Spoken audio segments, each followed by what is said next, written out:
Hi, I'm an American student studying culture and theology, and I have a question. You said Jesus never claims his divinity, and that Jesus was only here for Jews, but the Bible says, "Tell us if you are the Christ, the Son of God." And Jesus replied, "Yes, it is as you say." And then in Matthew 28:18 through 20, Jesus says to his disciples, "All authority in heaven and on earth has been given to me. Therefore, go and make disciples of all nations, baptizing them in the name of the Father and of the Son and of the Holy Spirit, and teaching them to obey everything I have commanded you.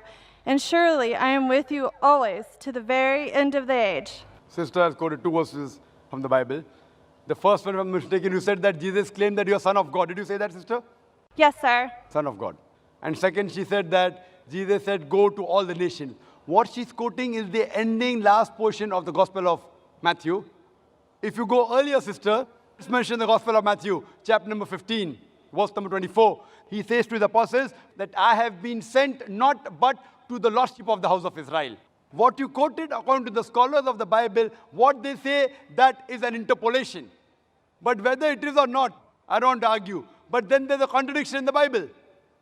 The Bible clearly mentions in the Gospel of Matthew, chapter number 10, verse number 5 and 6, Jesus Christ, peace be upon him, says to the apostles, "Go ye not into the way of the Gentiles, going not in the way of the non-Jews, the Hindus, the Muslims, but rather go to the lost sheep of the house of Israel."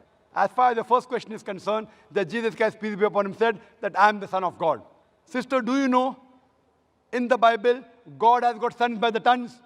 Adam was the son of God. Ephraim was son of God. Israel was son of God. All those, they are led by the Spirit of God, they are sons of God. So if you're a righteous person, you're a son of God. If I'm a righteous person, I'm a son of God. That is the language of the Bible. As far as calling son of God to a righteous person, I do agree that since prophet Jesus was the messenger of God, he should be called the Son of God. But what do the Christian missionaries say? No, no, no, no. He is not a normal son. He is the begotten Son. And they quote the Bible, Gospel of John, chapter number 3, verse number 16. "For God so loved the world that he gave his only begotten Son. Whosoever believes in him shall not perish, but have everlasting life." So what we have to realize, that this verse of the Bible, begotten Son, according to the 32 scholars of the highest eminence of 50 corporate denominations, if you read the RSV, Revised Standard Version, they say this word begotten is an interpolation, is a concoction, is a fabrication, and they're thrown out of the Bible. So Jesus is not the begotten Son, because begotten means it belongs to an action of animals of lower level.